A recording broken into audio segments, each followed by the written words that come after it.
Hey, Lane Sebring here. In today's video, I'm going to be talking all about the Rode VideoMic NTG. It's a phenomenal mic that is at a low price point, and it's really great for shotgun mic shooting using your DSLR. That's what I use it for. It has some other uses. It functions also as a USB mic, so it's actually a hybrid mic. I'm going to show you all the settings, let you listen to each one. I'm going to compare it to the Rode VideoMicGo, which is this one, which is its kind of cheaper, younger brother. They're not really related at all, except they both are Rodes and they both are red and black. Other than that, the NTG is a far superior mic. But I do want to do the comparison so that you can hear what the NTG sounds like, which is right here, versus what the Rode VideoMicGo sounds like. So with that, let's get started. The first thing to know about the NTG is that when you plug it into your camera, it automatically turns itself on. So it has phantom power that connects with your camera. There's no separate power needed. The NTG also has two high-pass filters, one at 75 Hertz and one at 150 Hertz. These take out unwanted background noises like a low rumble or the air conditioning, and you can really set these depending on the environment that you have. The mic right now is set at the 75 Hertz high pass, and I'm gonna switch it to 150 so you can kind of get an idea of what that sounds like. So what you're hearing right now is it's set at 150. And then what you're hearing here is it's set at nothing. This is neither 75 nor 150. So I've got no high pass on this one. I have found that for this room, it's actually best at 75. So I'm gonna switch it back to 75. The NTG also comes with a high frequency boost. So I'm gonna let you hear what it sounds like when I engage that. So this is with the high frequency boost on there that makes my voice sound just a little bit higher, but I already have a high voice-ish. I don't like saying it that way.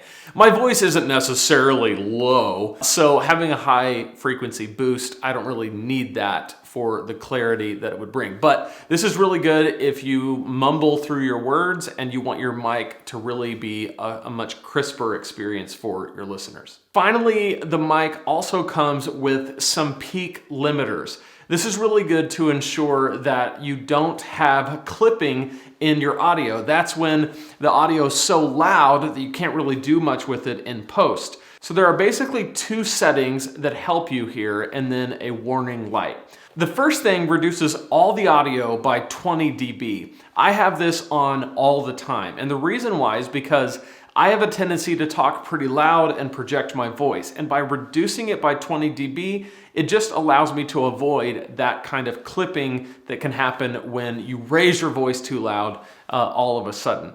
The other thing that you can do is actually have it set to go to two channels with one high and one reduced, so that if one of your channels has clipping, you can bring in the other one as a safety measure. And then it also has a peak warning light, which will turn red if clipping happens, if you get too loud. So if you have somebody monitoring the audio, they can see that happening and you can fix it in the moment, which is pretty cool. I've got my NTG on an Amazon Basics boom, and it's about 18 inches away from my mouth, which I have found to be a pretty good distance for the settings that I have, which again is the high pass at 75 Hertz and the peak limiter at negative 20 dB. Now what I briefly want to do is show you the difference between the NTG and the VideoMicGo. So I'm actually going to unhook my NTG, plug in my VideoMicGo, which doesn't have any of these settings. It's a plug and play mic, and all the settings go through the camera.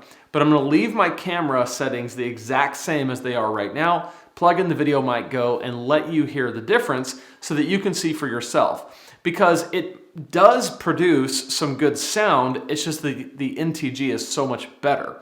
But it is a lot cheaper for the VideoMicGo, so it's up to you to decide which one you think is better. I want to mention this, the links to these will be in the description below so you can check them out and see which mic is right for you. So here you have the VideoMicGo. As you can tell from this audio, it sounds a little bit more hollow. It takes a lot more sound treatment to make this mic sound full and sound complete without a bunch of echoes.